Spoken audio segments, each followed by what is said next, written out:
नमस्कार सर। जी जी नमस्कार। कैसे हैं?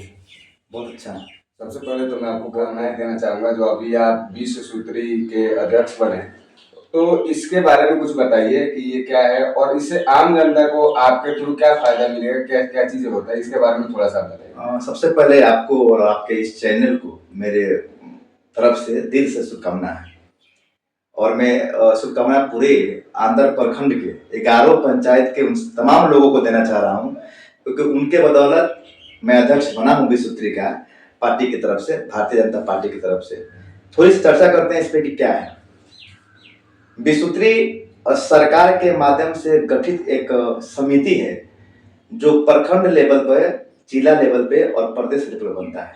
इसके पहले प्रदेश विश्व सूत्री का गठन हो चुका था, जिसका चिट्ठी भी निकल चुका था। उसके बाद जिला का हुआ, उसके बाद प्रखंड का हुआ। 2-3 दिन पहले हम लोग का नाम लिस्ट में आया है। हम लोग का काम है कि जो भी प्रखंड में कार्य हो रहा है, चाहे वो नगर पंचायत का हो या किसी पंचायत का हो, उस सारे जो सारे चीज जो कार्य हो रहे हैं उसके हम उस समिति के अध्यक्ष हैं और इसके सचिव वीडियो होंगे।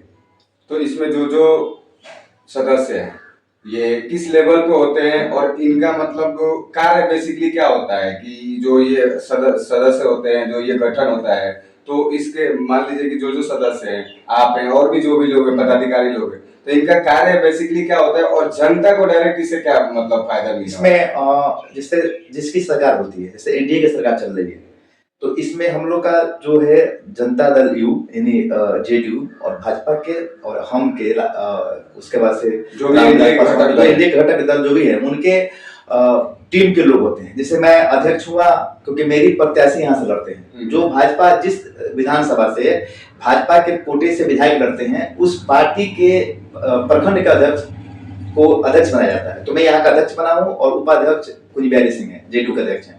और मेरे अंडर में 5 मेरे सदस्य हैं और उनके भी अपने सदस्य हैं।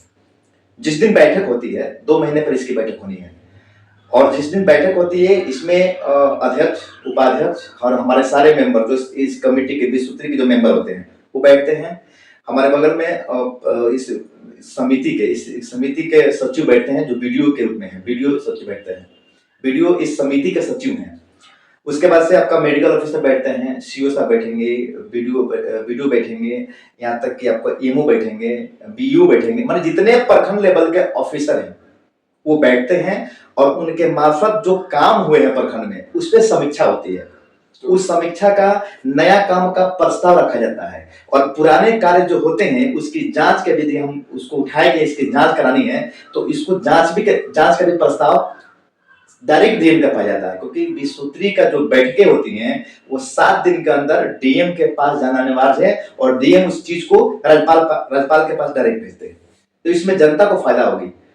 अब मैं जनता से अब घूमूंगा, यानी कल या परसों से मैं जनता के बीच में जाऊंगा, उनके पास जो समस्या है उस समस्या को मैं इकट्ठा करूंगा और उस समस्या को मैं उस विश्व सूत्री के बैठक में उठाऊंगा प्रस्ताव के रूप में कि क्या चीज की व्यवस्था होनी चाहिए, विकास क्यों नहीं हो रहा है, किस चीज में क्या घोटाला हुआ है, कैसे जनता से पैसा लिया जा रहा है, सारे चीजों की व्यवस्था हमने कड़ी नजर रखेंगे और उस हिसाब से उसको प्रस्ताव में लिखा जाएगा, वो डायरेक्ट सरकार के पास। इसमें जो हमारा नगर पंचायत, आप तो पूरे प्रखंड के ये है, इसमें एक नगर पंचायत अंदर भी है, तो इसके जो मान के चलिए सदस्य है, ईओ है, मैम है, लोग वो इनसे भी आप सवाल वगैरह या फिर इनका जो भी कार्य हो रहा है उसको भी आप इसमें देख सकते। बिल्कुल, ये भी हमारे पंचायत के प्रखंड में आता है।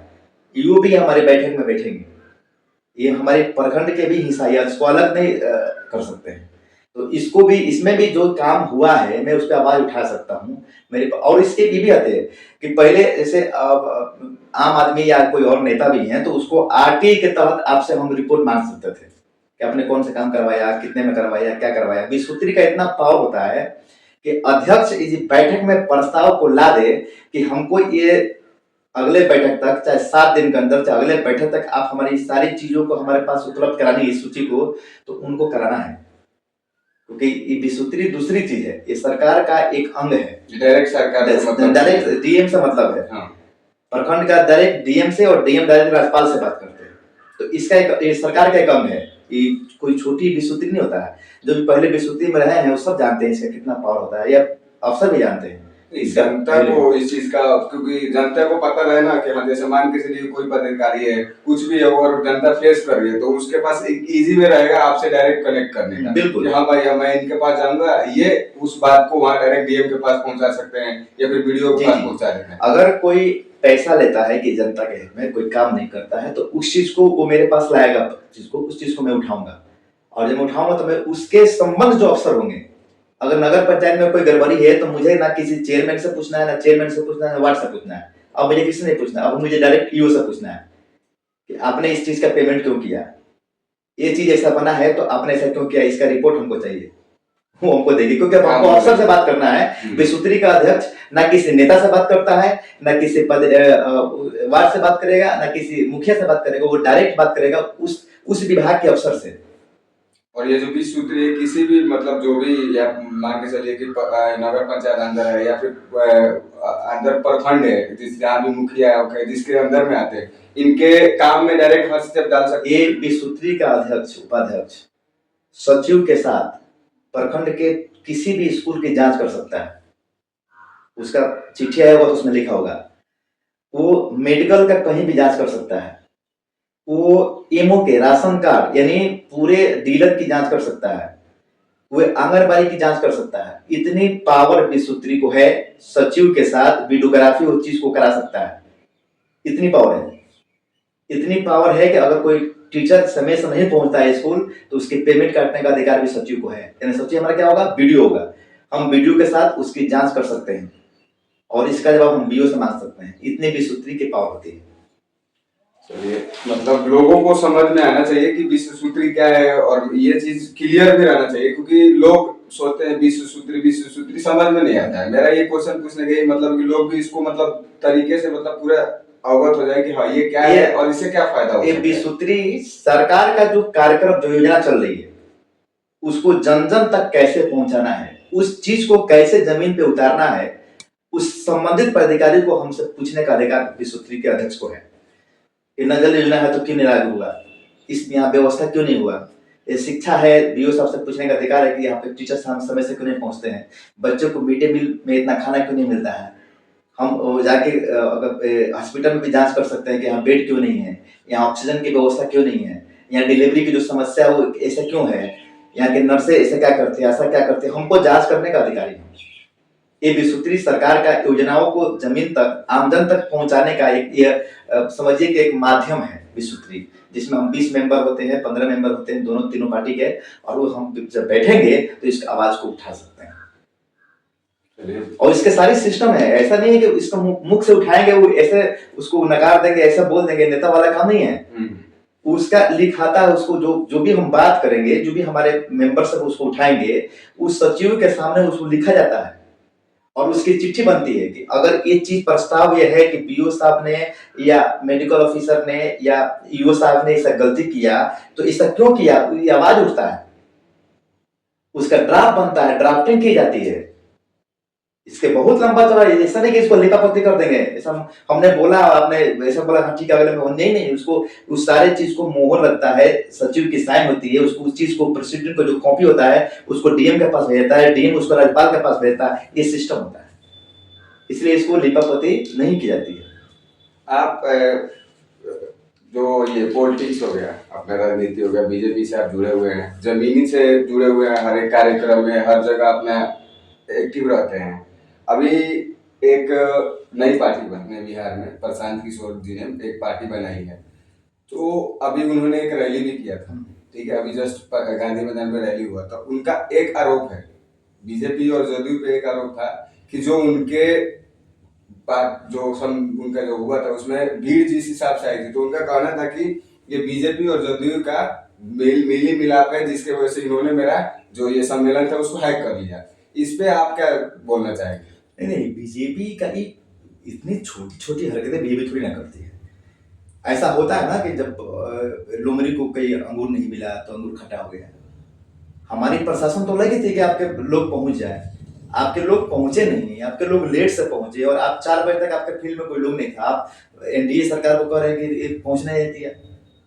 अब हम बीजेपी को बोल रहे हैं, जेपी को बोल रहे हैं, जिन्होंने जमीन से 1980 की पार्टी है, ये उसकी गठन 1980 में हुआ था बीजेपी का, और बीजेपी का बूथ तक के लोग हैं। कैसे आप ये सब काम कर सकते हैं? आप स्वतंत्र है, आप रैली कीजिए, लेकिन एनडीए से आपको डर है, इसलिए बार बार आप एनडीए को बोल रहे हैं।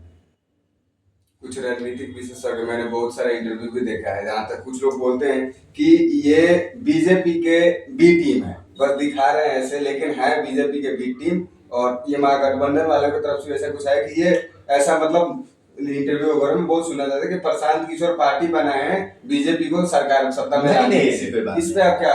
ऐसी कोई बात नहीं है।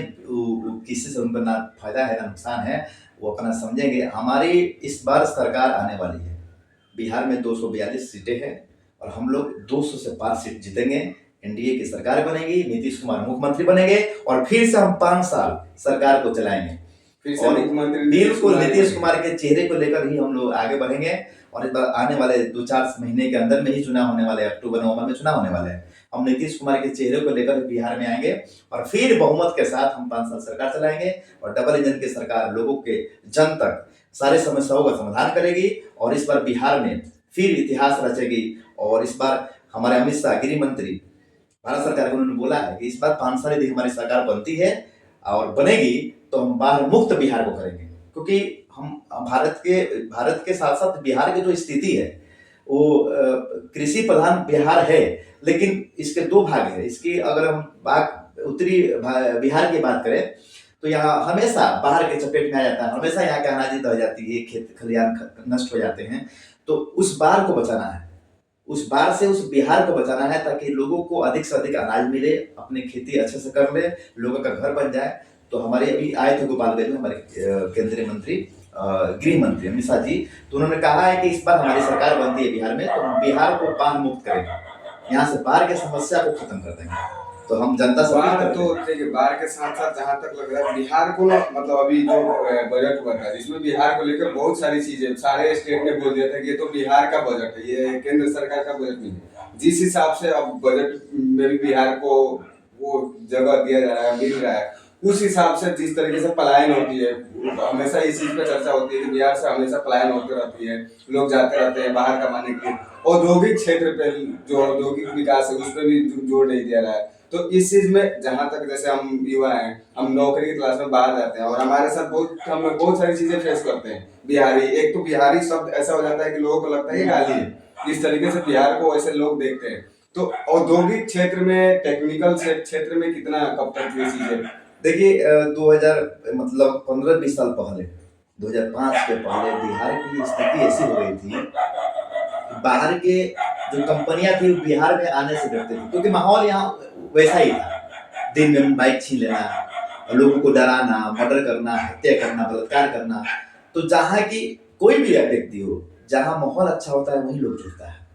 बिहार में पहले तो नीतीश कुमार के शासन काल में इसका माहौल बनाया गया, आज आप कहीं जा सकते हैं, कहीं घूम सकते हैं, कोई टेंशन नहीं है। और रही बात औद्योगिक संस्थान की, तो उद्योग कब लगते हैं? आप इतिहास भी पढ़िएगा, देखिएगा कि जो रूस है, रूस में जैसे आपका हो गया मारुति सुजुकी, हीरो होंडा, पहले हीरो होंडा साथ में आते थे, तो उस समय उदारीकरण की नीति अपनाई गई। पहले था कि वैश्वीकरण, उदारीकरण, निजीकरण। तो 47 के बाद लोगों को लगा कि भारत में फिर से कहीं से कोई दूसरी कंपनी आएगी तो हमारे यहाँ फिर आक्रमण करेगी, फिर वहाँ पे हमारे यहाँ हुकूमत जमाएगी, अपना फिर शासन करेगी। तो हम ऐसा करते हैं कि हमारे देश की कंपनी हमारे ही देश में लगे, बाहरी कंपनी ना आए। भारत का ऐसा हुआ, लेकिन भारत का विकास नहीं हुआ, तो उदारीकरण की नीति अपनाई गई। उदारीकरण इसलिए लागू हुआ कि भारत की कंपनी किसी विदेश की कंपनी को बुलाए और साथ में मिलकर काम करे। तो आपने देखा हीरो होंडा साथ में, फेयर एंड लवली है, मारुति सुजुकी है, कोको कोला है, ऐसे कई कंपनियां भारत में लॉन्च हुई, लेकिन विदेशी कंपनी के साथ में मिलकर कि आप मिलिए, आप कमाइए, लेकिन हमारा उसमें हिस्सा होगा, हम भी उसमें रहेंगे। उसके बाद वैश्वीकरण की नीति अपनाई गई। यानी जब लोगों को लगा, पूरे विश्व को लगा कि भारत की स्थिति अब अच्छी हो रही है, तो उन्होंने अपनी अपनी कंपनी लॉन्च करना शुरू किया। इसलिए बिहार की स्थिति को सुधारने में नीतीश कुमार जी को कई सालों बीत गए कि बिहार का वो वातावरण अच्छा हो, ताकि बाहरी जो कंपनी है, भारत की कंपनी हो, गुजरात की हो या महाराष्ट्र की हो, कंपनी आकर यहाँ लॉन्च करे। और ऐसा माहौल बना है। औद्योगिक संस्थान धीरे धीरे अब लगना शुरू हुए हैं, लगेंगे, रोजगार लोगों को मिलेगा, पलायन रुकेगा बिहार से, क्योंकि ये सारे चीज सारी चीज जो बिहार में है वो भाजपा की ही सरकार में हो सकती है, एनडीए की सरकार में हो सकती है, क्योंकि मोदी है तो मुमकिन है। एक और चीज है, जैसे अब कोई भी कानून आते हैं भारत सरकार लेके आता है, ठीक है, किसी के भी, चाहे किसान के लिए हो गया, जो किसान के लिए जो आया था एमएसपी वाला, या फिर सीए हो गया, एनआरसी हो गया, या फिर 3 तलाक हो गया, कोई भी ऐसा कानून लेके आती है भारत सरकार, तो बीजेपी के पास बहुत सारे लीडर हैं जो बोल सकते हैं, उस चीज को समझा सकते हैं, लेकिन हमेशा से एक वर्ग जो है जिसको बीजेपी आज तक कभी भी समझा नहीं पाई है और बता नहीं पाती है इस चीज को कि भाई ये हम आपके लिए फायदे के लिए चीजें लेकर आए हैं। अभी एक कानून है वकफ, वकफ के संगठन में कुछ एक पारित हुआ है, उसमें क्या था, उसमें बहुत सारे प्रावधान थे जो पहले से चलते आ रहे थे, जो गलत भी है, कुछ सही भी है, और विपक्ष वाले उसको एक धर्म के से रिलेटेड जोड़, जबकि वैसा कुछ है नहीं, उसमें धर्म से रिलेटेड कुछ है नहीं। तो अब सरकार ने उस चीज को पारित कर दिया कानून, उसमें वो जो भी अपना संशोधन करना था कर दिया। कुछ चीजें प्रोटेस्ट हो रही है उसको लेके, सरकार कितना उस पे एक्टिव हो रही है, उस चीज को क्यों नहीं समझा पा रही है, उन लोगों को क्या है इसमें दिक्कत है? देखिए इसमें सरकार समझा पा रही है। वक्फ बोर्ड क्या है? वक्फ बोर्ड है उसमें कि हम अपने मर्जी से कुछ जमीन दान कर रहे हैं, और यहाँ ऐसा हो गया है, वक्फ बोर्ड तो था कि उसके संपत्ति से गरीबों को रोजी रोटी चले, तो क्या ऐसा थोड़ी हम कर सकते हैं कि मुसलमान में गरीब लोग नहीं है? पसमानदा मुसलमान जो है क्या है, उनको दबा के रखा गया है। जो ऊपर के जो लोग होते हैं, आज जो पसमानदा समाज के हैं, अंसारी हैं, जुलाहा है, हजाम हैं, ये लोग क्या है? ये लोग गरीब है, पसमानदा समाज के लोग हैं। और मुस्लिम जो बड़े लोग, जो बड़े बड़े नेता जो हैं, जैसे आपने सुना होगा, पढ़ा होगा, देखिएगा कांग्रेस लगभग 200 बीघा जमीन हड़प के रखा हुआ वक्फ बोर्ड का, उस पर उसका अपना प्रभुत्व है। लगभग 1000 बीघा ओवैसी साहब अकेले हड़प कर रखे हुए वक्फ बोर्ड का, तो हालात तो वही ना करेंगे, क्योंकि उनकी जमीन छीनेगी। आप चिल्ला रहे हैं कि वक्फ बोर्ड खराब है, मुसलमान क्या, कहां मुसलमान का? वक्फ बोर्ड तो आपके पास ही है। जब सबका अधिकार मिलना चाहिए, आप अकेले वक्फ बोर्ड के जमीन पर कब्जा कैसे कर सकते हैं? और वक्फ बोर्ड की जमीन तो भारत सरकार ले नहीं रही है, वो आप ही की जमीन है, वो आप ही के पास रहेगा। लेकिन ऐसा है कि आप जहां जहां बोर्ड लगाइएगा वो आपका जमीन नहीं होगा। भारत सरकार ने कहा कि आप अपनी जमीन का साइट पर डालिए कि हमारे पास कितने जमीन है, हमारे पास कई बीघा जमीन है, कई एकड़ जमीन है, तो आप उसको साइट पे डालिए। ये इतनी अच्छी कानून है, ऐसा नहीं है कि इसको, लेकिन विपक्ष वाले इसको एक धर्म के नाम पर तुल दे दिए हैं, क्योंकि जानते हैं कि जिस दिन, ये भी जानते हैं विपक्ष वाले कि कानून बढ़िया है, कि लालू जी के आपने सुना होगा लालू जी का भाषण, उन्होंने लोकसभा में कहा था कि वक्फ बोर्ड पे कानून बनने चाहिए, बहुत कठोर कानून, बहुत कठोर कानून बनने चाहिए। तो उस समय लालू जी साथ में थे, आज क्यों तेजस्वी जी निकाल रहे हैं? जब वो जानते हैं, लालू जी दूरदर्शी थे, वो जानते हैं इस कानून से क्या हमको फायदा है, क्या नुकसान है। यदि वो जो लोकसभा में भाषण दिए कि इस पर कानून बननी चाहिए, इस पर कठोर कानून बननी चाहिए, तो इस समय जब कानून बना तो आपके पेट में दर्द क्यों हो रहा है? आप एक मजहब के लिए एक पक्ष का वोट आपको मिले, आप उसको भड़का रहे हैं। आप कहीं दूसरा घटना घटती है तो अब सारे लोग अखिलेश यादव उधर से शुरू हो जाते हैं, इधर से तेजस्वी शुरू हो जाते हैं, लालू जी शुरू हो जाते हैं, या दूसरी पार्टी शुरू हो जाती है। आज बंगाल की स्थिति देखिए, 3 हिंदू को मार दिया गया, इस पर 3 लोग चुप्पी साधे हुए हैं, बहुत सारे लोग पलायन कर रहे हैं, हिंदू घर को जला दिया जा रहा है। ये कौन सा मसला? हमारे भारत है धर्मनिरपेक्ष देश है, यहाँ हिंदू मुस्लिम सिख ईसाई आपस में मिलकर आते हैं, और आप उस धर्म के नाम पर उसको लड़वा रहे हैं, उसको मार रहे हैं, इस पर आप कुछ नहीं बोल रहे हैं। और एक घटना घट जाती है कहीं तो आप उस पर बोलना शुरू कर देते हैं। अरे सब पे बोलिए भाई, क्या वो 3 हिंदू हिंदुस्तानी नहीं थे जिसके घर में बाप बेटे को चाकू से गोद के मार दिया गया? क्या ये क्या है? पुलिस की गाड़ी को जला दी जा रही है, बंदूक गोली चल रहा है, पुलिस को मार के भगाया जा रहा है, लोग पलायन कर रहे हैं, इस पे तो आपका क्यों चुप्पी? चुप्पी तो तोड़िए।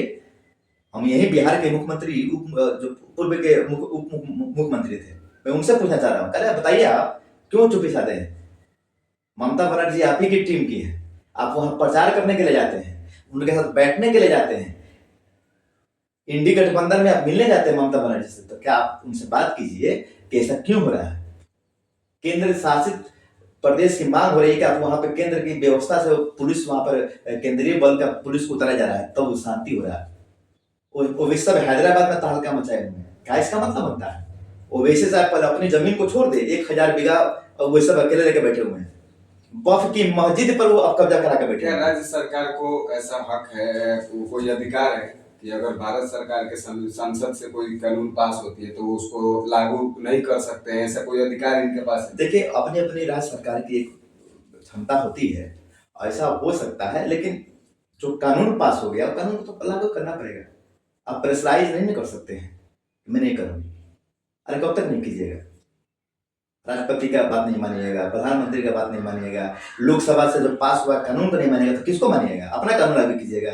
संविधान तो संविधान का बात है ना, हाथ में लेके संविधान से बढ़कर तो कोई चीज नहीं होता जी। संविधान का अपना कानून है, कानून पास हुआ है और कानून को तो पालन करना पड़ेगा, कीजिएगा, करना ही है। नहीं, जिस हिसाब से विपक्ष के जो भी लोग हैं हमेशा देखते हैं उनके हाथ में लाल इतना छोटा सा संविधान की कॉपी होता है, वो क्या होता है? ये विपक्ष वाले बोलते हैं संविधान खतरे में। 16 टुकड़े फाड़कर जिस दिन राहुल गांधी लोकसभा में फेंके थे, वहां संविधान खतरे में नहीं पड़ा। जहाँ इंदिरा गांधी इमरजेंसी लगाई थी, उस समय संविधान का खतरा नहीं हुआ। कहां संविधान का खतरा है? जो व्यक्ति भीमराव अंबेडकर चिल्लाता है कि संविधान खतरे में है, ये बेवकूफ बना रहा है। ऐसी तरीके अभी मोदी जी के सरकार में कहां किसी को देखा जा रहा है कि इनको आवास मिले, इनको नहीं मिले, इनको राशन मिले, इनको नहीं मिले? किसके लिए काम कर रहे हैं? कौन ऐसी योजना है? उजाला योजना देख लीजिए, किसान निधि योजना हुआ, 6000 रुपया आता है, किसको मिलता है भाई? उनमें हिंदू मुसलमान कहां हो देखते हैं? भाजपा की सरकार, एनडीए की सरकार, चाहे केंद्र के हो चाहे राज्य के हो, वो सबका साथ, सबका विश्वास और सबका विकास को लेकर चलती है। हम जात नहीं देखते हैं, हम धर्म नहीं देखते हैं, हम सबके जो हम भारत देखते हैं, पहले भारत हमारा है, बाद में कोई धर्म है। और भाजपा सरकार एक प्रतिबद्ध है कि हम सबके लिए, भारत के प्रत्येक नागरिक के लिए रक्षा करना हमारा दायित्व बनता है और सबको कानून मानना होगा, सबको कानून के हिसाब से चलना होगा, संविधान को मानना पड़ेगा। पहले संविधान। बीजेपी के लिए क्या अलग संविधान है और जो विपक्ष में उनके लिए संविधान की कॉपी अलग आती है? नहीं, ऐसा कुछ नहीं है। वो लोग जो पतले, हम लोग ने संविधान देखा, थोड़ा बड़ा सा देखा है और मोटा सा देखा, उनके पास जो संविधान की कॉपी होती है इतनी सी होती है, पतली सी होती है, उस उतने सारे जो एक्ट है वो सारी चीजें उसमें आ जाती है। बिल्कुल ऐसी बात नहीं है। संविधान एक ही है भारत का और संविधान को सब लोग पालन करता है। उनके पास कुछ अलग से व्यवस्था हुई होगी, वो हम नहीं बता सकते हैं, उसको हमको टिप्पणी भी नहीं करना है। संविधान एक ही है भारत का, जिनको भीमराव अम्बेडकर साहब जी ने लिखा, उसी संविधान को सब लोग पालन करता है। तो इस संविधान में ये भी लिखा है कि आप लोकसभा में जाकर जय फिलिस्तीन के नारे लगा सकते हैं? बिल्कुल नहीं लिखा। आप लगाते हैं तो आप मतलब देशद्रोही हैं। आप देश के विरोध में क्यों कार्य कर रहे हैं भाई? इस पे तो अब जिन्होंने लगाया था, ये सब कोई लाइव चल रहा था, मैंने देखा था, हर कोई ने देखा था। ओवैसी साहब ने वहां पे जय फिलिस्तीन के नारे लगाए थे और सारे जो हमारे लीडर बैठे थे, चाहे पक्ष के विपक्ष, किसी ने भी एक आवाज नहीं उठाया उस पर कि आपने ये क्यों बोला। इनका वही काम है तोड़ना। मणिपुर में कोई घटना घटी थी, ये छाती पीट रहे थे, और आज बंगाल के मुर्शिदाबाद जल रहा है तो ये चुप साधे हुए हैं। अगर कोई बोल देता है तो ये उड़ जाते हैं, इनकी छाती फटती है। और ओवैसी के मंच पर खड़ा होकर के बच्ची ने पाकिस्तान जिंदाबाद और हिंदुस्तान मुर्दाबाद का नारा लगा रही है तो चुप बैठे हुए हैं। बाहर कोई दूसरा बोलता है तो ये छाती पीटते हैं। और ओवैसी साहब के भाई महाराष्ट्र में भाषण देते हैं कि 15 मिनट के लिए पुलिस हटा दो, हिंदू को दिखाई कर देंगे, यहाँ चुप बैठते हैं और कहते हैं क्या कि कोर्ट में मसला है, कोर्ट में मामला है। अरे भाई, कोर्ट में मामला है तो आप बड़े भाई हैं उनके, तो आप उनसे पूछिए ना कि सब क्यों बोल रहे हैं। आपके पार्टी के लोग हैं ना, आप दूसरे को बोलते हैं और आपके पार्टी के लोग दूसरा बोलता है, गलत बोलता है, देश विरुद्ध कोई कार्य करता है, गौ माता को गाली देते हैं, ये कौन से मतलब हुआ? बराबर नेता का मतलब कि हम सबको मिलाकर चले। आप केवल एक ही जात का बात कीजिएगा तो कैसे काम चलेगा? यहाँ चारों धर्म के लोग रहते हैं, हिंदू, मुस्लिम, सिख, ईसाई, सबके ऊपर करना चाहिए। रोड बनता है तो क्या रोड पे थोड़ा मना कहेगा कि मुसलमान नहीं चलेंगे, हिंदू ही चलेंगे, क्रिश्चियन ही चलेंगे, ईसाई ही चलेंगे?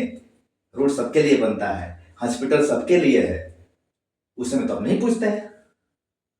लेकिन आप थोड़ा सा होता है तब छाती पीटते हैं। मणिपुर में हुआ, छाती पीटना शुरू किया, पूरा विपक्ष एक हो गया, संविधान खतरे में है, ये खतरे में। और संविधान बंगाल में खतरे में नहीं है अभी, अभी 3 दिन पहले जो हालत बनी हुई है, हैदराबाद में जो हालत बनी हुई है, वहां संविधान खतरे में नहीं है। किसका ताकत, कहाँ से आपको ताकत मिल रही ये है? जो चीजें होती है, जैसे अभी यूपी के हमारे योगी बाबा की बात कर ले, तो उनका जो मॉडल है, जो विपक्ष हमेशा ये बुलडोजर लेके चले जाते हैं, घर तोड़ देते हैं, तुरंत ये कर देते हैं, तो इसमें मतलब आप जैसे ये चीजें हर एक स्टेट में इसका मॉडल लगना चाहिए, क्योंकि और कहीं ना कहीं विपक्ष की तरफ से ये होता है कि ये एक ही समुदाय है, जैसे एक ही समुदाय के पीछे ये पड़े रहते हैं, घर तोड़ देना, बुलडोजर चला देना। नहीं, गलत बोल रहे हैं। विकास दुबे किस जाति के थे? विकास दुबे का एनकाउंटर हुआ किस जाति के थे? ब्राह्मण थे। तो ये कहां से बात है? इन लोगों का ये है धंधा बन गया कि एक ही जाति के, क्योंकि उनके कुछ वोट के लिए, उनके वोट बिगड़ ना जाए, हमको वोट न मिले, इसके लिए उनके साथ देते हैं। जो उन्होंने कहा था कि आप ईद भी मनाओ और होली भी मनाओ, अपने अपने तरीके से हम सबके साथ हैं। ये तो नहीं कहा था कि आप नमाज मत पढ़िएगा, आप ईद मत मनाइएगा, केवल यहाँ हिंदू का ही उत्तर प्रदेश है। उनका साफ निर्देश थे कि सब कुछ कीजिए लेकिन मर्यादा में रहकर कीजिए, आपको झंझट नहीं करना है, आपको कहीं तोड़ फोड़ नहीं करना है। क्या कितने बार बगावत किया, सब तोड़ फोड़ किया, सबका फोटो लगा, उसे कलेक्शन की, अच्छी बात होनी चाहिए। तो उनका अपना है, ऐसा नहीं कोई एक ही जाति को देख के जलते हैं। जोगी बाबा को सबसे अधिक मुसलमान के हितैषी हैं। आप गोरखपुर के जब आते हैं, उनके मंदिर में जाके देखिएगा, जब बैठते हैं तो सबसे अधिक मुसलमान उनके जनता दरबार में पहुंचती है। कैसे कोई बात करते हैं भाई? हम देखे हैं, हम गए हैं, देखे हैं। सांसद हुआ करते थे, सबसे अधिक मुसलमान उनके पास पहुंचते थे, सबको वो करते थे। उनका जो भी बनाया वहां हॉस्पिटल है, क्या उसमें लिखा गया क्या केवल हिंदू जाएंगे मुसलमान नहीं जाएंगे? ये धर्म के नाम पर ये बांट रहे हैं कि हिंदू है, मुसलमान है, बीजेपी हिंदू है, मुसलमान विरोधी है। ऐसा नहीं। 3 तलाक किसके लिए हुआ? क्या किसी महिला को जीने का अधिकार नहीं है? कहते हैं कि आप मेरे धर्म में मत बोलिए। अरे भाई, भारत का संविधान कहता है कि सबको बराबर का अधिकार है, सबको समानता का अधिकार है, सबको जीने का अधिकार है। कैसे आपका धर्म का अलग कानून हो जाएगा, दूसरे धर्म का अलग कानून हो जाएगा? धर्म से देश चलेगा? संविधान से देश चलता है, और संविधान से जब देश चलता है तो एक कानून होगा, एक राष्ट्र होगा, एक अदालतें होगी, और सबका आपको मान का पालन करना पड़ेगा, एक ही झंडा होगा। अलग अलग धर्म से कानून नहीं बनता है। अगर 3 तलाक खत्म हुआ तो महिलाओं के हित में काम हुआ, अगर 370 काम खत्म हुआ तो कश्मीर के लोगों के हित में काम हुआ, अगर वक्फ बोर्ड पर कानून बना तो वैसे पसमंदा मुसलमानों के हित में काम हुआ। सारे पसमंदा मुसलमान वक्फ बोर्ड का एक और ये कि इसमें नॉन हिंदू क्यों, उसमें नियम था कि वहां के जिला अधिकारी या वहां का जो जनप्रतिनिधि जीता हुआ है वो मुसलमान होने चाहिए। यदि वहां का सांसद हिंदू जीता हो तो कौन रहेगा? यदि वहां के डीएम जिलाधिकारी अगर हिंदू है तो कौन रहेगा? क्यों नहीं रहेगा? आप यूपी के सरकार में, सपा की सरकार में जब कुंभ होता था तो वहां आजम खां उसके संरक्षक बनते थे। क्यों? उस महाकुंभ के सारे देख रेख आजम खां करते थे। वो क्या बन गए हिंदू के में? आप बंटवारा क्यों कर रहे हैं भाई? आपको डर क्या है? क्यों नहीं बन सकता है? वक्फ बोर्ड में तो रह सकता है। वहां हिंदू, वहां मुसलमान मांगिएगा, और हिंदू के महाकुंभ में आप रहिएगा। तरीका होता है। लोगों का कहना है कि अभी जो मुसलमान प्रोटेस्ट कर रहे हैं, या फिर जो ये लोग बोल रहे हैं कि इनको धर्म, मतलब ये हमारे धर्म पे हाथ पहुंचा रहे हैं, हमारे मस्जिदें तोड़, मदरसे बंद हो जाएगी, मस्जिदें तोड़ दी जाएगी, ऐसे ऐसे चीजें विपक्ष की तरफ से, जो नॉर्मल जो हिंदू मुसलमान है, जो जनता टाइप के हैं, मतलब उनको पॉलिटिकल से कोई मतलब, उनको ये बताया जा रहा है कि ये कानून आने से आपके मस्जिदें तोड़ दी जाएगी, आपके मदरसे बंद हो जाएगी। नहीं, ये गलत बात है। ये संदेश जो दे रहा है गलत दे रहा है। किसी के मस्जिद आस्था को नहीं तोड़ा जाएगा, किसी के मंदिर को नहीं तोड़ने वाला। एक गलत आस्था पहुंचा रहे, किसी को मस्जिद को तोड़ के क्या कर सकता है? ये वो इसलिए भड़का रहे हैं कि आप सरकार के विरुद्ध में हो जाइए, क्योंकि उनको नहीं दाल करने वाली है, उनकी 100 बीघा छीनने वाली है, उनके 1000 बीघा छीनने वाली है, उनके 1000 एकड़ छीनने वाले जो बड़े बड़े नेता है, जो ओवैसी साहब हैं, ये जो धर पकड़ के जो रखे हुए हैं, जो पसमंदा मुसलमान को सता रहे हैं, अपने मजा मार रहे हैं, उनकी राजनीति खत्म होने वाली है, इसलिए समझा रहे हैं। ऐसा कोई बात नहीं है। ना किसी का मस्जिद टूटने वाला है, ना किसी का मंदिर टूटने वाला है, ना किसी का मदरसा टूटने वाला है। ये वक्फ बोर्ड की जमीन जिस पर वो वो एक्स्ट्रा कब्जा करके अब खुद से अपना अपने परिवार को जिला रहे हैं, अपना मजा उठा रहे हैं। हैदराबाद में ऐसा कई जमीन है सर, आप पता कीजिएगा, हैदराबाद में ऐसा कई जमीन है जो मस्जिद की जमीन है, उस पर कब्जा कर लिया वैसे साहब। अभी लोकसभा का चुनाव में सब निकला था, छोड़ के देखें। तो ये उसी नेताओं का पेट में दर्द हो रहा है जिन नेताओं ने बड़े बड़े वक्फ के जमीन को कब्जा करके अपने जीवन यापन कर रहे हैं, अपना झोली भर रहे हैं। अगर देखा जाए कायदे से तो गोफ की सबसे ज्यादा संपत्ति यूपी में 27%। जी। बंगाल में जो हिंसा हो रही है 5% जमीन। जी। हैदराबाद में 9%। मतलब ऐसे जी, सबसे हाँ, ज्यादा हाँ, अगर हाँ, देखा जाए तो 27% जमीन गोफ की यूपी में है। और जो सरकार ये संशोधन की है, जो ये एक्ट बनाई है, इसको इसने नेट पे भी वो चीजें मैंने अभी आज मैं बहुत पहले भी पढ़ा था, और जिस दिन ये पारित हो रहा था वहां भी मैंने देखा था, और एक मैंने इंटरव्यू भी देखा था सुधांशु त्रिवेदी जी का। उस टाइम वो रात के 11:30-12 बजे बोले थे, मैंने उनका पूरा भाषण सुना था। उन्होंने क्लियर कट सारी चीजें बताई थी। उसमें ये भी था कि वो मदरसे या वो मस्जिद जो रजिस्टर्ड नहीं है, उनपे वो कागज आप लेके आइए, अगर आपके पास कागज है तो आप चलाइए, नहीं तो इसको भाई वो चीजें ऐसे ऐसे प्रावधान था उसमें। तो यही चीज है कि इस चीज को जनता तक पहुंचाने में या तो आप लोग फेल हो जा रहे हैं, या फिर वो लोग हावी हो जा रहे हैं इस चीज को गलत तरीके से बताने। बात वही लोग हावी हो जा रहे हैं। हमने हमारे साफ स्पष्ट चीज है कि वैसे मस्जिद, वैसे मंदिर, वैसे आपका मदरसा जो है बिना रजिस्टर के चल रहा है। क्यों चल रहा है? रजिस्टर करा लीजिए उसका। हमारी सरकार बोलिए कि उसके रजिस्टर करवाइए। या आप सोचते हैं कि ऐसे किसी की जमीन पर मस्जिद बना दीजिएगा, आपका टोटल जमीन आपका हो जाएगा? ये कहां से नियम है? वक्फ बोर्ड की संपत्ति जो है वो है, उस पर कोई आपको लेने नहीं जा रहा है, लेकिन उसके आड़ में जितनी संपत्ति आपने कब्जा करके रखा हुआ है वो तो आपकी नहीं ना है। यदि आपकी है तो उसका कागज दिखा लीजिए। और वैसे ऐसे देखा भी जाए तो मैं आज ही पढ़ रहा था, वक़्फ़ का मीनिंग भी होता है कब्जाना। कब्जा, उसका मतलब होता है देना, कब्जाना। और उसमें ये भी लिखा है कि एक बार आपने वो जमीन दे दिया तो वो अल्लाह के नाम हो गया, मतलब आप उसको वापस नहीं ले सकते। अच्छा, अब ये बताइए, उसमें ये लोग कहता है लोग गरीब लोग दान करता है। बताइए गरीब के पास कहां से जमीन आ जाएगी? गरीब लोग कहीं दान करता है, वो दान लेता है। आप वक्फ बोर्ड की जमीन लेकर उसको गरीबों को बसाते, गरीबों के नाम से रजिस्ट्री कर देते, यूनिवर्सिटी खोलते, हॉस्पिटल खोलते, गरीबों की सेवा होता। आप उस पर बड़ी बड़ी बिल्डिंग बना के दे दिए, खुद पैसा कमा रहे हैं। ये कौन सी मतलब हुआ? वक्फ बोर्ड का मतलब है कि हमने अल्लाह को दान कर दिया। तो अल्लाह को दान कर दिया तो अल्लाह की जमीन हो गई, तो उस पर आपका कब्जा कहां से हो गया? गरीबों ने, गरीब कैसे दान कर देंगे? गरीब को तो दान आपको करना चाहिए। इतनी लंबी लंबी जमीन कोई गरीब दान करे, गरीब कहां से भाई? गरीबों के पास जमीनें कहां है? इकट्ठा होगा, 10 दूर होगा, 5 दूर होगा, लोग गरीब जमीन के लिए तरस रहे हैं। इसमें गरीब दान कैसे करते हैं? और अगर दान कर दिया, हमारी आवश्यकता पड़ गई तो आप उसमें से ले नहीं सकते। ये कौन सी कानून है? तो ये सारा चीज जो है, वो वक्फ बोर्ड जो बना हुआ है, उस बोर्ड से आपको जमीन सरकार छीनने वाली नहीं है। अगर ये वक्फ बोर्ड नहीं, कानून नहीं बना होता तो आप कल का संसद में बोर्ड लगा देते कि संसद हमारा है, वक्फ बोर्ड का लगा भी था वो, अभी मैंने सुना था कि ये लोग रेलवे स्टेशन हमारा है। कल हम और आपके और हमारे घर में लोग वक्फ बोर्ड के बोर्ड लगा देते कि हमारा है, और हमें छोड़ना पड़ जाएगा। हमको छोड़ना पड़ेगा। हम जहां जहां बनाएंगे आप क्या हो जाएगा? आपका है तो आप कागज दिखाइए, लीजिए। आपने जहां बोर्ड लगाया वो आप ही का कैसे हो जाएगा? आपका है तो कागज दिखाइए, बोर्ड की संपत्ति। यही तो सरकार बोली है, कहां गलत बोल रही है? आपका है तो कागज दिखाइए, और जितना आपका है अपना रखिए, अपना पोर्टल पे। हम लोग का जमीन पोर्टल पे ऐड है ना जी, जब करते हैं तो फलाना फलाना नाम आता है, इतना खाता नंबर, किसान नंबर। आपका भी जमीन तो उसमें होना चाहिए। तो आप अपने जमीन को पोर्टल पे अपलोड कीजिए। यही तो सरकार बोल रही है, इसमें कहां गलत बोल रही है? इसमें महिलाओं को रख रही है तो कहां गलत बोल रही है? समानता का अधिकार सबको है। 33% का आरक्षण बिहार में मिला हुआ है, भारत सरकार भी दे रही है, सांसद भी महिलाएं बन रही है, सब चीज तो महिलाएं बन रही है, उसमें कहां टेंशन है? अब महिलाओं को उसमें रख रही है तो इसमें गलत बात क्या है? आपके पेट में दर्द क्यों हो रहा है? महिलाओं को कब तक दबा के रखिएगा? महिला का अधिकार है जीने का।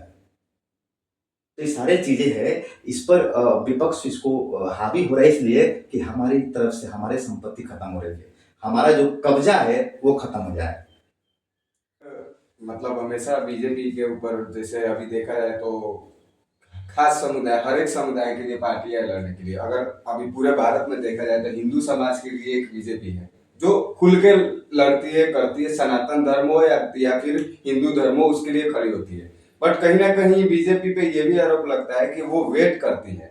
अगर मान के चले अभी बंगाल में वो हो रहा है, हिंसा हो रही है, तो वेट करती है कि कब तक, जब तक वहां पे कुछ चीजें और बिगड़े नहीं कि हम जाके राजनीति उस पर अच्छे से कर सके। क्योंकि हाँ, हम हिंदू, नो डाउट हिंदू का सपोर्टर है, हिंदू के लिए वो खड़े होते हैं, एकमात्र पार्टी है जो हिंदू के लिए खड़ी होती है। बट कहीं ना कहीं ये भी लगता है कि वो वेट करती है कि अगर थोड़ा सा और चीजें माहौल बिगड़े कि हमें पॉलिटिक्स करने का, राजनीति करने का थोड़ा बहुत मौका भी मिले। ये इस चीज में कितनी सच्चाई है? नहीं नहीं सर, जिस राज्य का जो मुखिया होता है, चीफ मिनिस्टर, वो वहाँ के हिंदी हो, मुस्लिम हो, सिख हो, ईसाई हो, सबका सुरक्षा देना उसका दायित्व बनता है। केंद्र सरकार बातें न करेगा आपसे, आपसे बात करेगा, आपसे नहीं समझ में आएगा, तब केंद्र उसमें हाथ लगाता है। यदि वो घटना घटी है तो इसकी जिम्मेवारी आपको है, आपको पता नहीं लगा या जुलूस निकलने से पहले आपके पास खबर नहीं गई थी, तो आप उस तरह की प्रोटेक्शन वहां देना चाहिए ना, व्यवस्था देना चाहिए पुलिस का। या आप अकेले इतनी एक साथ जुलूस निकल गया और जुलूस उग्र कैसे हो गया? ये भारत है और भारत में आपको जुलूस निकालने का भी अधिकार है, बोलने का भी अधिकार है और आपको मार्च भी निकालने का अधिकार है, लेकिन शांतिपूर्ण। किसी को तोड़ के, सरकारी संपत्ति को नुकसान पहुंचा के, किसी के घर तोड़कर, किसी का महल तोड़कर आप मार्च नहीं निकाल, आप तो बांग्लादेश वाला काम कर रहे हैं। आप कीजिए, आपका अधिकार है, आपको शांति की तरफ बैठ के आपको हड़ताल करने का अधिकार है, आपको मार्च निकालने का अधिकार है, संविधान आपका कहता है। लेकिन संविधान ये कतई नहीं कहता है कि आप किसी घर में घुस के मार दीजिए, चाकू से गोद दीजिए बाप बेटे को। ये कहाँ का नियम है? आप संविधान के विरुद्ध काम कर रहे हैं, आप वो हालात पैदा कर रहे हैं जो बांग्लादेश में हुआ है। ये भारत सरकार सहने वाली नहीं है। ये ममता बनर्जी को अगले चुनाव में वहां के लोग उखाड़ के फेंक देंगे, देखिएगा। ममता बनर्जी चाह रही है कि यहाँ पे एक ही जात के लोगों का या एक ही मजहब के लोगों का अधिकार हो जाता, संभव थोड़ी ना है। आप वहां एक्शन लेती, उसको पकड़ती, वहां पुलिस की व्यवस्था करती, कैसे लोग मार देगा? अगर यही कार्य किसी मुसलमान के साथ घटना होती तो आज तो विपक्ष वाले चुप नहीं बैठते, आज तो ये छाती पीटते और इनके सारे लोग हो जाते कि हाँ भाई क्यों ऐसा मार रही है, क्यों कर रही है। आज एक और हिंदू किया होता, हिंदू का जुलूस किया होता। आपने देख सुना होगा उत्तर प्रदेश में करनी सेना की कल मीटिंग हुई 14 अप्रैल को, लेकिन किसी कोई दुकानदार बोल दे कि हमको तकलीफ पहुंचा है, कोई दुकानदार, ये होता है संस्कार, ये होता है सभ्यता। आप कहीं किसी को मार दीजिए, किसी घर में उसका, आप सभा कीजिए, आप रैली कीजिए, आप विरोध मार्च निकालिए, आपका अधिकार है। आप संविधान कहता है आप देश के नागरिक निकालिए, आपका अधिकार है। बम बोर्ड पे कानून बना, आप उसका अधिकार है, निकालिए, आपका काम है। लेकिन आप किसी घर में घुस के मार दीजिएगा, कोई वीडियो बनाएगा तो उसके घर का शीशा फोड़ दीजिएगा, ये संविधान कहाँ से करता है? तो ये तो श्रेय ममता बनर्जी का है, उनके श्रेय पर काम हो रहा है। ये गलत बात है और इसको भारत की सरकार बर्दाश्त नहीं कर सकती और वहां के लोग भी बर्दाश्त नहीं कर सकते। एक चीज है जो हमारे अभी जो हमारा हम शुरू से जो पढ़ते आ रहे हैं एजुकेशन सिस्टम में, हमें चाहे आप भी पढ़े होंगे, अब तक हमें मुगलों के बारे में बहुत चीजें पढ़ाए गए। मुगल ये थे, मुगल वो थे, वो इतने बड़े, मतलब सम्राट, वो क्या बोलते हैं। तो एजुकेशन सिस्टम हमारा शुरू से हमें पढ़ाया गया था अकबर के बारे में, अकबर महान शासक था, ये वो। अभी एक हाल ही में हम लोग ने, मतलब राणा सांगा दिन, अगर लिटरली बोले ना तो 90% बच्चे होंगे ना राणा सांगा के बारे में पता ही नहीं थे। इनफैक्ट मैंने भी अभी जब ये संसद में हालात होता तब जाकर मैंने उनके बारे में सर्च किया कि क्या चीज है, एक बवाल किस चीज का हो रहा है। तो इस एजुकेशन सिस्टम से हमारा जो पुरानी हमारी इतिहास है, जो बड़े बड़े जो सम्राट अशोक हो गए, ये शिवाजी हो गए, इनके बारे में ना पढ़ाया गया, इनके बारे में जो ये महान अकबर ये से थे वैसे थे, इनके बारे में पढ़ाया गया। जो एक तरफ से उनको बोला जाए तो वो आए थे, हमें लूट के गए, हमारे ऊपर शासन किए, फिर भी उनको महान बताया गया। और जो हमारे एक्चुअल वॉरियर थे उनके बारे में कुछ बताया ही नहीं गया। देखिए उस समय के इतिहासकार जो थे उनके लिखी हुई चीजों को जला दिया गया। आप नालंदा का सुने होंगे, नालंदा का आया, नालंदा में 6 महीना तक किताबें बुकें जो थी जलते लगे। सुना होगा नालंदा का स्थिति वो लोग किया, वो भी कहीं से अतताई आया था, बाबर आया था। तो जब इतिहास खुला जना, तो जो किताबें बच गई थी उसी से हम लोग पढ़ रहे हैं। हमारे इतिहास को पलटा गया, क्योंकि जो शासन करने आए थे वो तो पूर्ण रूप से अब उस सारी चीजों को आपको देखिएगा कि अभी जो फिल्में निकल रही है, अभी 2-4 फिल्म ऐसे निकली हैं जो हमारे इतिहास के बारे में, पहले से फिल्में निकल रही थी क्या? ये बॉलीवुड पे एक तरफ से बॉलीवुड पे हुआ है। बैन था। हमने शारदा सिन्हा की जो अभी बेचारी एक्सपायर कर गई, स्वर्ग सिधार गई, उनका मुझे कथन याद आता है कि उनको श्री राम का गाना गाने से रोका गया था, मैके छीन ली गई थी। वो खुल कर बताई थी इंटरव्यू में। ये हमारे इतिहास को दबाया गया था, और कब तक दबा के रखिएगा? अकबर महान थे, आकि मोहम्मद गौरी महान थे। मोहम्मद गौरी का आपने किस्सा सुना होगा, 17 बार हारा, 16 बार ये भी हराए थे राणा संघ, मैंने पढ़ा 16 बार वो हारा। और बोला जा रहा था कि ये इनको बताइए। बुलाए थे, राणा संघ इनको बुलाए, क्या बात, जबकि वो 3 बार उनको हराए थे, क्या जरूरत पड़ गया? भारत के इतिहास गवाह है कि राजपूत जो है, क्षत्रिय जो है, वो लड़ा है। उन्होंने किसी को सहारा नहीं, बुलाया नहीं, वो लड़ा है। और अपने जीवन त्याग कर, अपने पुत्र को भी त्याग कर, अपने गुरु गोविंद सिंह का नाम सुना है, फांसी पर चढ़ के दीवार में चुना दे गए, वो नहीं माने। कंडीशन की बात करें, मैं पर्सनली कंडीशन और राजस्थान में लोग रहते हैं, मैंने देखा जो अभी उनके अध्यक्ष शेखावत जी हैं, तो मैंने हम लोग इतिहास कंडीशन है, अगर उलाटा जाए, देखा जाए तो बहुत बड़े जो, अगर और राजस्थान की भी बात करें स्पेशली, सबसे ज्यादा अगर राजा की बात करें, क्षत्रिय हो या फिर सबसे ज्यादा राजा उन्होंने राजस्थान से हुए हैं। उसके बाद हमारे यहाँ मगध से भी हुए, लेकिन सबसे ज्यादा अगर राजाओं की बात करें, क्षत्रिय जो थे सबसे ज्यादा वहां से, उनके बारे में कोई जिक्र नहीं है, कहीं भी जिक्र नहीं है, कुछ भी नहीं बताया गया। यही तो हम आपसे बता रहे हैं कि इतिहास को छिपाया गया था, अब धीरे धीरे इतिहास को निकाला जा रहा है। मोहम्मद गौरी कैसे महान हो जाएगा, बाबर कैसे महान हो जाएगा? उसने तो सोमनाथ मंदिर को लूटा, समुद्र के रास्ते से आया, सोमनाथ मंदिर को लूटा, उसके बाद यहाँ आया, कितने आक्रमण किया, कितने लोगों को मारा, कितने लोगों को मुसलमान बनाया। बाबर हमारे यहाँ का था नहीं, वो अतताई था, अब उसको महान बनाते हैं। किसी दूसरे के जो पूर्वज काम किया उस पर उंगली उठाते हैं, ये सब। आप एक और बात होता है, एक हिंदू आतंकवाद का नाम होता है, जिसमें नाथूराम गोडसे को डायरेक्ट, अब मुझे समझ में नहीं आता आतंकवाद और हथियार, आप इस चीज को अगर देखा जाए तो इस पर आप थोड़ा सा बताइए लोगों को समझ में, हथियारा और आतंकवाद में क्या, आतंकवादी में क्या फर्क होता है? देखिए, आतंकवाद का कोई जात धर्म नहीं होता है, वो किसी जात धर्म का नहीं होता है, और ना ही वो जात धर्म देकर आक्रमण करता है। हत्यारा होता है कि उसके माध्यम से किसी का हत्या हो गई, लेकिन आतंकवाद हत्यारा नहीं होता है। वो आतंकवादी होता है, वो भारी मात्रा में एक साथ लोगों को मारता है, उसका वही जिहाद है। और हिंदू आतंकवाद का मतलब क्या है? वही, जब भी हिंदू आतंकवाद का नाम आता है ना, तो एक ही नाम आता है, नाथूराम गोडसे। कभी ये आतंकवादी थे। अब वही चीजें हम अब देखिए, अब आज के डेट में क्या है ना, हर चीज अवेलेबल है, इजीली अवेलेबल है। अगर मेरे को जानना है तो मैं गूगल पे सर्च कर सकता हूँ, जान सकता हूँ। आपने सुना देखा होगा, कभी सरकार ये थोड़ी कहती है कि मुसलमान आतंकवादी, तो फिर हिंदू आतंकवादी कहां से आ गया? आतंकवादी होता है, चाहे हिंदू हो, मुसलमान हो, जो हो, आतंकवादी ना है जी। उसमें सिख आतंकवादी, तो ईसाई जात कहां से आएगा? आतंकवाद का ना कोई जात है, ना कोई धर्म है, वो आतंकवादी है, वो किसी का नहीं है। वैसे लोगों को मार देना चाहिए, हमारी सरकार उस पर काम भी कर रही है। अब आतंकवाद भारत से धीरे धीरे बहुत कम हुआ है, जो पहले स्थिति थी। अब आतंकवाद को देखिए, आतंकवाद किसी जात का, किसी धर्म का, किसी का नहीं होता। वो आतंकवादी है, उसके किसी के पक्ष में नहीं बोलना चाहिए, आतंकवादी है तो आतंकवादी है। चलिए, अब आपसे थोड़ा सा हम अपने आसपास की जो हमारा नगर पंचायत है, क्योंकि आप भी अंदर से नगर पंचायत अंदर से बिलोंग करते हैं, तो इस पे आपसे बात हो और नगर पंचायत की बात ना हो तो थोड़ी सी नगर पंचायत के लिए थोड़ा सा ये हो जाएगा। सही बात। अब देखिए, अपना नगर पंचायत है, आप प्रत्याशी भी रहे हुए हैं और इस चीज पे आप एक्टिव भी रहते हैं, अपने चीजों को लेकर, काम को लेकर रहते हैं।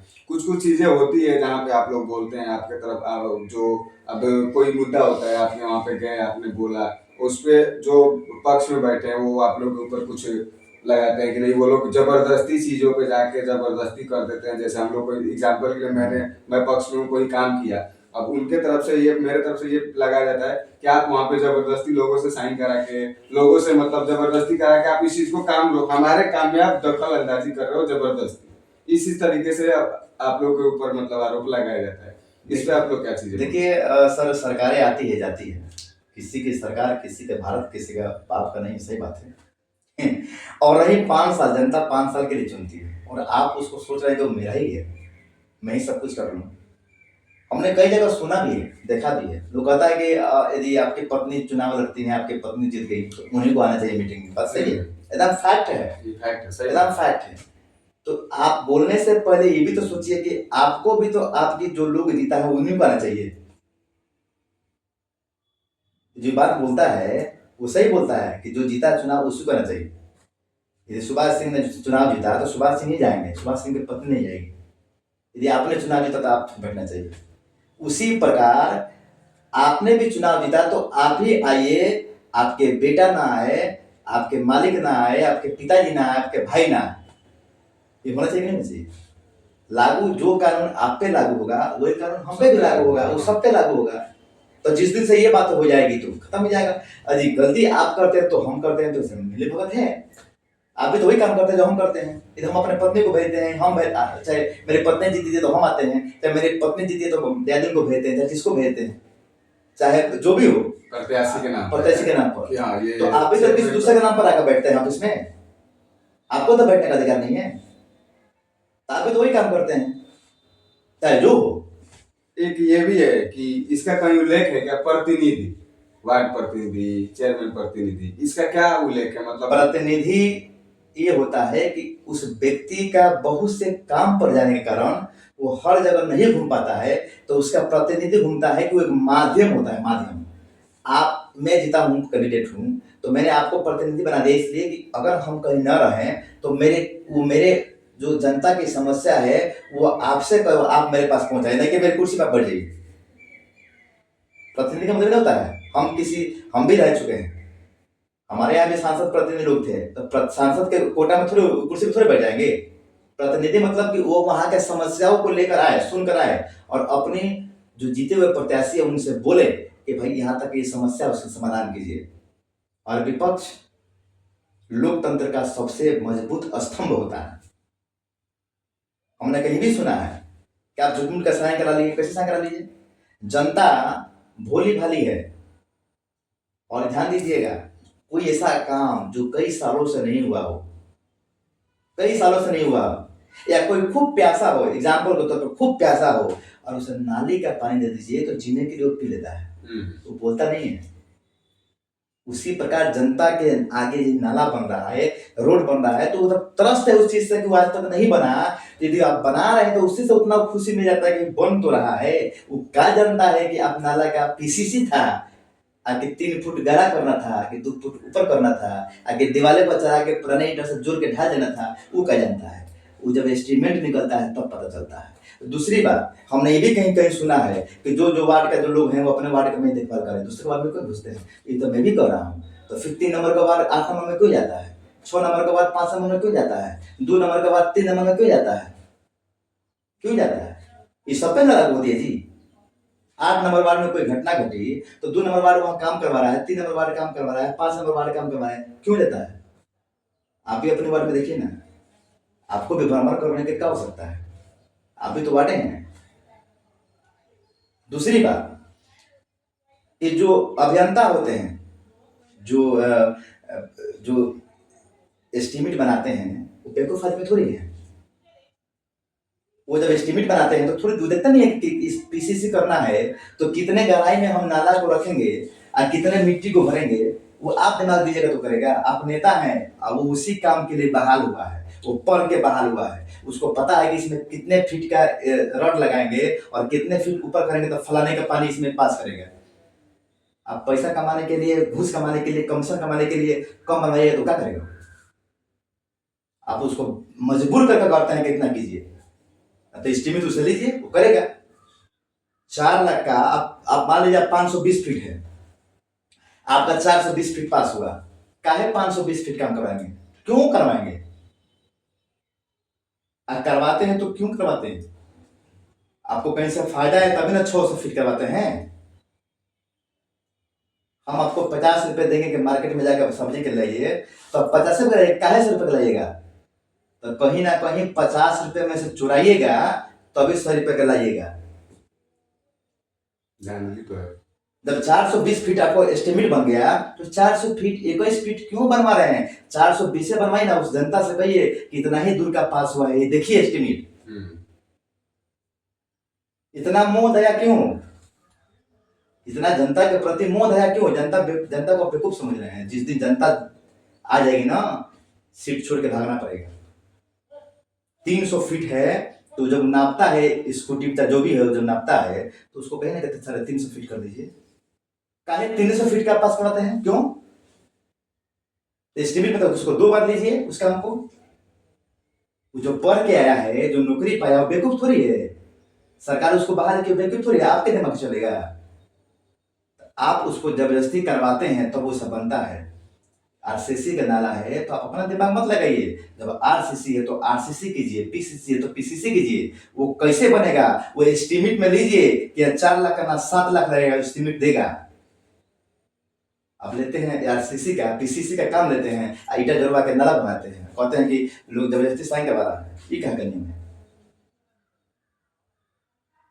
इसलिए कि आप उसमें घूस खाते हैं, कमीशन खाते हैं। बहुत सारे काम है, अगर हम इस पे बात करने जाए तो अभी 2-2.5 साल ऐसे हुआ ना, जिस तरीके से ये काम वो काम, कुछ काम नहीं हो पा रहा है। चीज सिंपल सी चीज है, कुछ काम नहीं हो पा रहा है, बस खाली हवा हवाई काम चल रहा है। सही बात। और एक मैं अपने तरफ से आपसे आग्रह करूंगा कि जैसे अभी आप लोग सरकार में हैं, अंदर पे थोड़ा सा अंदर प्रखंड में पूरा प्रखंड, आप जैसे देखिए आप मंडल अध्यक्ष भी हैं अंदर प्रखंड के, अभी 20 सूत्री के अध्यक्ष भी बने हैं, तो अब आपके पास डबल दायित्व आ गया है। तो हम आपसे ये उम्मीद करेंगे कि हमारे जो होम प्रखंड है, अंदर प्रखंड है, उसके लिए आप कुछ कुछ चीजें ऐसे जैसे कुछ स्ट्रीट लाइट की है, कुछ इसके ये सारी चीजें जो अभी जो जाम होम है, इसके बारे इसका कुछ समाधान होगा। आप लोग अपने स्तर से, ये लोग तो कर रहे हैं करते क्योंकि इनसे तो हम लोग कर रहे हैं, लेकिन आप लोग कुछ अपने स्तर से कुछ चीजें, एक सार्वजनिक शौचालय की सबसे ज्यादा जरूरत है अपने बाजार में, बहुत जरूरत है नहीं जो जरूरत है। इस चीज पे सांसद कोष से भी हो जाए या विधायक कोष से हो जाए, जैसे हो जाए, क्योंकि एक अगर शौचालय सार्वजनिक बन जाती है बाजार में 1-2, तो वो हर किसी के अंदर बाजार अपना मैं पहली बैठक हमारी 1 हफ्ता के 5 दिन के अंदर होने जा रही है। इस बैठक में हम इस समस्याओं का समाधान करेंगे, कोशिश करेंगे कि हमारे सचिव साहब, बीडीओ साहब इस समस्या जहाँ जहाँ समस्या है उस पर काम करें। लेकिन ये भी मैं इस प्रस्ताव में रखूंगा कि आंध्र नगर पंचायत में जितने घोटाला हुई है उसका सारा प्रूफ मेरे पास आ चुका है। मैं ईओ से डायरेक्ट प्रश्न करूंगा, इसकी जांच हो, इसका पेमेंट क्यों हो गया, ऐसे क्यों हो गया। क्यों अब तो मुझे ना किसी चेयरमैन से, ना किसी उप चेयरमैन से, ना किसी वार्ड से बात करनी है, हमको डायरेक्ट उस विभाग से बात करनी है। वो विभाग हमको उपलब्ध कराएगा, उसका स्पष्टीकरण विभाग देगा और मैं उनसे पूछूंगा कि आपने नगर पंचायत में ऐसा क्यों हुआ है, ऐसा हुआ है तो प्रूफ मेरे पास है, या आप इसको बताइए हमको, नहीं तो आपको देना पड़ेगा जवाब। तो इस चीज को उठाने के बाद, मुद्दा उठाने के साथ साथ मुझे विकास पर भी जोर देना है। और मुझे आशा नहीं, पूर्ण विश्वास है कि विश्वसूत्री के अध्यक्ष होने के नाते मैं जहां जहां कमी दिखाई देगी, मैं उस कमी के समस्याओं को दूर करने के लिए प्रयास करूंगा। और मैं अपने बीडीओ साहब से, सचिव जो हमारे हैं, अपने और पदाधिकारियों से, बीओ साहब से हुआ, एमओ साहब से हुआ, सबसे मिलजुल कर मैं विकास के कार्यों को आगे तेजी से बढ़ाऊंगा। ये मेरी कामना है और मेरी इच्छा भी है। और जहां जहां गड़बड़ी हुई है उसकी भी जांच करवाने के लिए कोशिश करूंगा कि भाई सारी जनता को, जो जनता की योजनाएं है, सरकार की योजनाएं है, वो डायरेक्ट जनता के पास पहुंचे। हमारी यही कामना है, हमें कुछ लेना देना नहीं है, जनता और सरकार की योजनाओं के बीच में कोई ना आए, इस पे हमको काम करना है। चलिए, बहुत बहुत धन्यवाद आप आए। और जो हमारी बातचीत है, जिस आंध्र को लेकर भी हम जिस तरीके से आपने बताया, हम आपसे यही उम्मीद रखेंगे कि आप लोग सरकार में थोड़ा सा बस आंध्र पे ध्यान रखें। बिल्कुल, हम लोग यही चाहेंगे कि हमारी विकास हो, क्योंकि विधायक जी हैं, सांसद जी आपके घटक दल के हैं, तो हम एक उम्मीद लगा सकते हैं कि भाई अंदर पे थोड़ा सा फोकस हो, क्योंकि हमेशा से देखा जाता है ना कि अंदर एक अछूतता हो जाता है। बहुत सारे यहाँ से विधायक जी आते हैं, कभी विधायक जी दिखते भी नहीं है अंदर बाजार में, मतलब उनको अंदर से प्रॉब्लम क्या है ये नहीं पता। वोट तो मिलता भी है उनको, क्या है दिक्कत, जो अगर देखा जाए, मैं 10 साल से देख रहा हूँ, कभी मैंने उनको अंदर में कोई सेवा करते हुए नहीं देखा हुआ है। उनका अब उन पर टिप्पणी क्या करना है, जनता खुजे इलेक्शन में सुना देगी, उनको दिखा देगी। लेकिन बाकी मैं अपील करूंगा कि जो भी आंध्र प्रखंड में 11 पंचायत अरगपुर से शुरू होता है, अरगपुर 1, खैराइन 2, भोराजपुर 3, बलिया 4, मधेसिलापुर 5, आंदर 6, जयजोर 7, आसाराम 8, ससराव 9, मानपुर पतेजी 10 और पतार 11। 11 पंचायत में यदि किसी प्रकार की कोई समस्या हो तो आप हमारे नंबर पे कॉल करें। हमारी समस्या को एक माध्यम से लिखकर हमारे हर पंचायत में हमारे अध्यक्ष हैं, जेडीयू के अध्यक्ष हैं, भाजपा के अध्यक्ष हैं, उनसे रूबरू होइए, उनको दीजिए, ताकि हम ये विस्तृत के बैठक में इस चीज को उठाएं और आपकी समस्या का समाधान हो, इंदिरा आवास का समस्या का समाधान हो, सारे चीजों का समस्या का समाधान जहां तक संभव हो सका। मैं आपसे अपील करता हूं कि आप डायरेक्ट हमारे तक पहुंचाइए, क्योंकि अगली बैठक 1 हफ्ते के होने जा रही है और जितना मैं हो सकेगा इस बैठक में इस प्रस्ताव को रखूंगा। अगले प्रस्ताव तक फिर 2 महीने के बाद जो बैठक है उसमें उस समस्या का समाधान होने की संभावना रहेगी। मैं आपसे आप डायरेक्ट क्वेश्चन चैनल पे भी भेज सकते हैं, हम इनको डायरेक्ट एकदम डायरेक्ट भेज सकते हैं। कोई भी कुछ है आपका समस्या हो किसी भी पूरे अंदर नगर पंचायत प्रखंड में, तो आप डायरेक्ट यहाँ पे अपना कमेंट बॉक्स में डाल सकते हैं, डायरेक्ट यहाँ पे एकदम आप डायरेक्ट भेजिए। सीओ हो, बीडीओ हो, जो जिस तरह की परेशानी होगी, जो समस्या होगा उस समस्या का उसको आगे तक ले जाएंगे, स्थिति में रखेंगे और आपके समस्या को जितना हो सकेगा मैं समाधान करने की कोशिश करूंगा। जी जी।